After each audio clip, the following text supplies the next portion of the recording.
spontaneous reports of adverse events regarding PPA. Once again, Your Honor, this was spontaneous reporting by people to the FDA. There's no way to tell what other risk factors these people had. It simply is not sufficient evidence. Now, once again, it might be sufficient to prompt a study or to form a hypothesis, but taken alone is certainly not sufficient to base an association, much less causation on. Now, I want to talk for a minute about the Korean study. And the reason I want to talk about that is because at the time the parties briefed this issue to Your Honor, the Korean study had just come out. It came out, I believe, in August of 2004. And the plaintiffs had it translated at the very end of August, 1st of September of 2004. In fact, the attorneys who represent Ms. Baggett here, Robinson and Cole, hired translators to translate that study for use not only in this case but in the MDL. And so, Your Honor, we couldn't fully address that because we didn't have translations, for one thing, or if we did, I'm not sure the defendants had access to the translations at that time, but additionally, depositions had not been taken of plaintiffs, what we'll call plaintiffs' general causation experts. Once that Korean study was translated, what happened was most of these experts then did a supplemental report in the MDL. Then they were deposed on that. And then the translator, let me take that back, a corporate representative of the translator company, not the translator, was deposed about it. And none of that was done until fairly recently. In fact, his deposition, well, I think it was around Thanksgiving. So we did not have that information available to give to the court at that time. And since that has become available, what we will be doing is filing a motion in limine to keep the Korean study out altogether. In this case, motions in limine are due August 1 from both sides. And at that time, you will have a motion that goes through the problems with the Korean study, the fact that it has not been peer-reviewed or published. Additionally, just on its face, there are some flaws in the translation. For example, there are two back-to-back tables that have different number of cases of hemorrhagic stroke reported. Additionally, there's one table that shows an odds ratio of greater than 2 million, and the confidence interval goes to infinity. And these types of problems undermine the reliability of this study. Additionally, there are two versions, and I think we attached to our reply brief, we put in both versions of translations that the plaintiffs, Robinson and Cole was one version, and then other plaintiffs' attorneys had a version, and they're inconsistent. There are inconsistencies that are pretty important that we pointed out in our brief between those two translations. The deposition of the translator, who's the corporate rep of the translator for the version that Robinson and Cole did, shows, and this will be submitted on April 1st, but I just want to give the court a flavor for what we're talking about. The original translation was certified as true and accurate, and about a week later, another version was with changes was certified as true and accurate, and they're not the same version. Additionally, Robinson and Cole had the opportunity to make comments and basically edits to the translation and then send it back to the translator company. And then it was recertified. And finally, the person who certified that it was true and accurate admittedly does not speak or write Korean. They had actually subcontracted it out to a different entity, and the independent editor of that company, who was fluent in Korean, refused to attest to the quality of the document, of the translation. So that's all coming your way in April. But the reason I tell you that now is because if the court is of the mind that, well, there was an epidemiological study done in the U.S., and maybe it's not, it's shaky, but look, there was this other Korean study done, and that maybe affirms the results. Well, I want the court to hold off on making that assumption, and if need be, you can decide this motion after you've had the chance to see that material. Our submission on that, Your Honor, will also include a supplemental report from our epidemiologist that addresses the Korean study. So that will be in front of you. Finally, Your Honor, I wanted to briefly say that the Glazer decision, it's Glazer versus Thompson Medical Company, It's a Sixth Circuit case that I believe was decided, I'm not sure of the year, but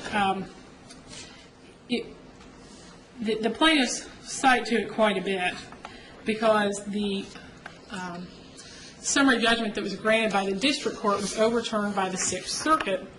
It's a PPA case, but it regards a diet pill. And that's important for the court because, once again, there's a higher dosage. And additionally, Your Honor, since that case came out, I believe what happened in that case is that the briefing to the Sixth Circuit was completed before the Daubert decision, but the Daubert decision then came out, and so the opinion relies upon Daubert. And the Daubert standards have been refined significantly since the Glazer case to disallow anecdotal case reports. And just for example, I showed you the Eastern District case, the Downs case, that talks about anecdotal evidence. In the majority in the Glazer case relied on that anecdotal evidence to say that the plaintiff's expert testimony was reliable. So I would say that the Daubert standards have been refined since then. And additionally, Your Honor, the dissent in the Glazer case is quite persuasive. They talk about the fact there was improper extrapolation and that there's really no clinical studies or experimental studies that show a connection between the 75 milligram dose and causing blood pressure to rise enough to cause a stroke. So that's what I would say about the Glazer case. And, Your Honor, in light of that, we would submit that there's certainly not reliable and trustworthy evidence for this court to take into account under the McDaniel standard as to general causation. And I'm happy to now move on to Dr. Feldman in particular. Okay. Dr. Feldman, as I said, is a general causation expert and will also be testifying on specific causation. He is a neurologist, and he opines that the plaintiff's ingestion of PPA was a substantial contributing factor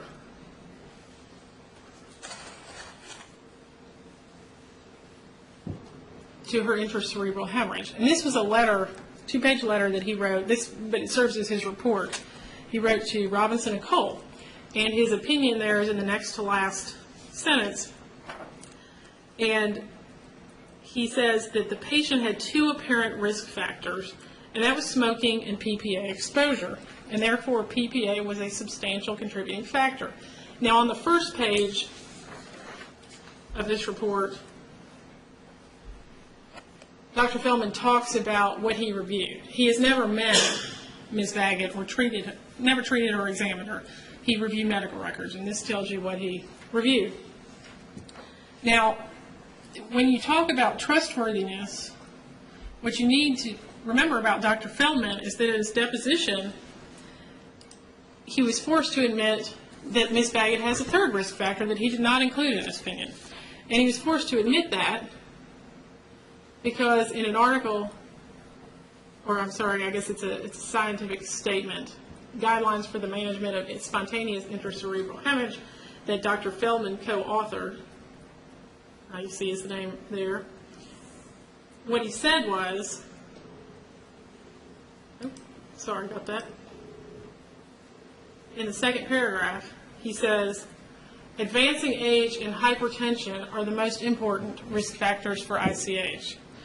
So, in his deposition, he agreed with me that Ms. Baggett was advanced age and that that was a risk factor, and that he had neglected to put that in his report letter. And so I think the court needs to question the trustworthiness of Dr. Feldman's opinion when one of the two most important risk factors that he himself identified was left out of his report.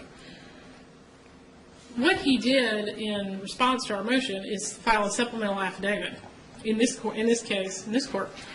Now, I would urge the court to disregard it, to disregard that affidavit, because it came nearly a year after the plaintiff's expert disclosures were due. It's 5 pages, about 14 paragraphs, and it contains at least 5 new opinions. It talks about Ms. Baggett's ingestion of PPA within a 3-day exposure window, which is not in his letter, that he performed a differential diagnosis in arriving at his conclusion, and that's not in his letter. He describes his practice of failing to include non-modifiable risk factors in a differential diagnosis. That's the advanced stage. That's not in his letter or his opinion. He says that PPA is a greater risk in people who have cerebral blood vessels that are 60 years old. That was never in his opinion or his deposition. And then he completely contradicts his deposition testimony, and I'll get into this more in a minute, by saying that he did consider other factors other than temporal association of the PPA ingestion and the stroke. And I would urge the court to disregard this self-serving affidavit that was submitted, as I said, almost 1 year following the expert deadline. Certainly Dr. Feldman, if he wanted to explain all these things, could have done so at his deposition. There was no reason he couldn't have explained to me that he'd done a differential diagnosis and that he doesn't usually include non-modifiable risk factors. But he didn't tell me that. And in fact, his counsel, Mr. Rotman, was there. He could have asked Dr. Feldman that question and had him explain that at his deposition. But instead what he's done is come in a year later and tried to explain away his deposition testimony. Now, let's look at what Dr. Feldman said at his deposition. The question on line 13 was, let me ask you, do you have an opinion regarding whether PPA was a bigger risk factor for Ms. Baggett than smoking and advancing age? And he says, the answer, from a judgment perspective, it's very obvious that she was at a higher age group than 40 for a very long time. She was a smoker for a very long time.